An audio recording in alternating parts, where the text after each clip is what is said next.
Hai, kembali lagi di channel saya Susanti Amalia edisi jalan-jalan.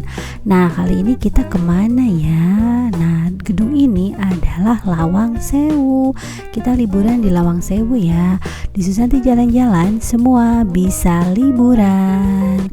Oke teman-teman semuanya, bagaimana nih cara kita ke Lawang Sewu? Nah, public transportation yang kita bisa gunakan, kita bisa menggunakan kereta api ya.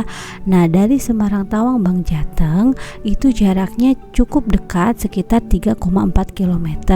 Jadi teman-teman nih bisa nanti turun setelah turun dari kereta, turunnya di stasiun Semarang Tawang ya.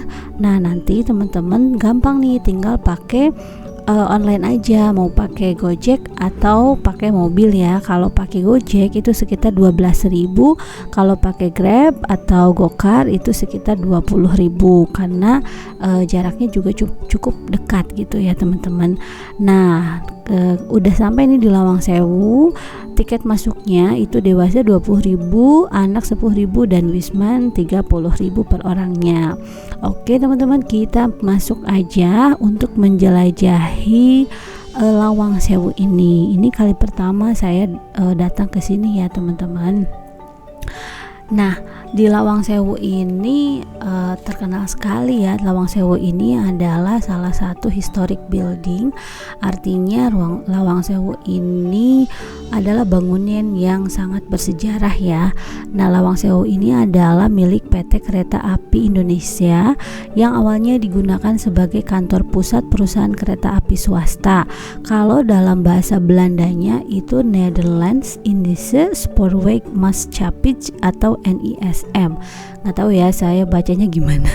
Oke, gedung Lawang Sewu ini dibangun secara bertahap di atas lahan seluas 18.232 meter persegi. Jadi luas banget nih teman-teman. Ada beberapa gedung sih di sini yang teman-teman bisa explore ya, seperti teman-teman lihat nih. Nah, gedung-gedungnya tuh luas banget gitu ya. Nah, bangunan utama itu dimulai pada 27 Februari 1904 dan selesai pada Juli 1907. Sedangkan bangunan tambahannya dibangun sekitar tahun 1916 dan selesai tahun 1918 gitu ya. Nah, ini udah direnovasi sih teman-teman ya. Renovasinya tetap di zaman dulu, selesainya 1918. Jadi bangunan ini memang tua sekali dan sangat kokoh sekali ya teman-teman. Nah, kita masuk nih ke bagian mau ke Lawang Sewunya ini. Lawang Sewu itu teman-teman jadi ada 1.000 gitu pintu ya. Jadi bisa kita lihat nih di sini tuh banyak lorong-lorong ya. Pada masa penjajahan Jepang, nah lorong bawah tanah ini adalah gedung peninggalan Belanda ya. Seperti tadi yang saya jelaskan itu didirikan tahun 1904 pada tanggal 27 Februari. Nah, ternyata Lawang Sewu ini adalah pernah difungsikan sebagai tempat tahanan. Kalau tadi itu milik PT KAI ya, ternyata Lawang Sewu ini pada bagian bawahnya itu difungsikan sebagai tempat tahanan teman-teman. Nah, jadi di sini tuh ada beberapa 3 macam ruangan penjara di sini ya, di lorong bawah tanah gedung B di Lawang Sewu ini. Jadi ketika bagian atasnya itu terlihat seperti lorong-lorong biasa ruangan, di bagian bawahnya itu adalah penjara. Dulunya dipakai penjara. Ada 3 penjara ya teman-teman. Yang pertama itu penjara berdiri. Nah, penjara berdiri ini digunakan untuk penyekapan penjara para tahanan. Salah satunya ya penjara berdiri. Kenapa? Karena lebarnya hanya 1 kali 1 meter. Jadi orang yang masuk ke sana itu nggak bisa ngapa-ngapain. Jadi cuman berdiri aja. Nah, lalu selanjutnya ada penjara jongkok. Nah, penjara jongkok ini mungkin lebih lebar ya. Penjara jongkok ini lebarnya 1,5 meter. Tinggi ruangannya sama, hanya 1 meter. Nah, tapi dalam penjara jongkok ini si tahanan itu harus jongkok gitu ya. Selanjutnya adalah di ruang penyiksaan. Nah, di ruang penyiksaan tersebut tahanan akan dipasung dengan pedang dalam sebuah bak. Konon setelah dipasung, badan dan kepala tahanan itu akan ditenggelamkan ke sungai dengan jalan bawah tanah. Nah, teman-teman semuanya, ternyata Lawang Sewu ini yang terkenal sebagai historic building ini menyimpan sejarah penjara yang cukup seram ya teman-teman. Nah, di atas ini ada sejarah perkeretaan Indonesia ya. Nah, kita bisa lihat nih di sini sejarah mulai dari PT KAI. Nah, itu ada sejarahnya, ada banner-banner yang menjelaskan kapan berdirinya KAI ini, terus jalurnya mana saja gitu.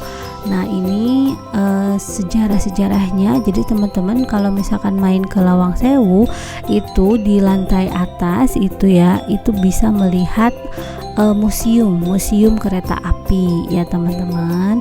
Seperti yang ini nih. Nah, di sini juga ada banyak foto-foto zaman dulu ketika masa penjajahan dan pada masa pembangunan kereta ini ya. Jadi seperti yang kita ketahui di buku-buku sejarah bahwa jalur kereta yang sekarang ada ini adalah hasil dari perjuangan rakyat Indonesia pada saat itu ya. Banyaklah darah, korban waktu, nyawa untuk bisa menjadi sampai sekarang ini, menjadi rel sekarang yang bisa kita gunakan untuk bepergian antar kota gitu ya teman-teman. Jadi ya kita harus bersyukur sih hidup di zaman sekarang ini yang sudah serba mudah ya teman-teman. Kereta api juga sekarang lebih bagus lagi, udah bersih, udah nyaman, udah udah mudah cara pemesanan tiket dan segala macamnya. Nah, gitu ya teman-teman. Jadi ya kita patut bersyukurlah kita hidup di zaman sekarang dengan serba kemudahan tersebut. Nah, ini adalah ruangan yang lainnya ya teman-teman. Jadi di sini tuh lorong-lorong Lawang Sewu itu katanya sih ada 1000 lawang gitu ya teman-teman. Namun saya tidak menghitungnya karena mungkin terlalu kebanyakannya. Oke teman-teman semuanya, itu adalah sekilas dari tempat wisata di Semarang yaitu Lawang Sewu. Teman-teman coba kalau ke Semarang jangan lupa untuk mampir ke Lawang Sewu ya teman-teman. Oke, terima kasih telah menonton video ini. Jangan lupa like, share, and subscribe channel saya. Semoga bisa menambah inspirasi liburan teman-teman. Bye bye. Terima kasih. Assalamualaikum.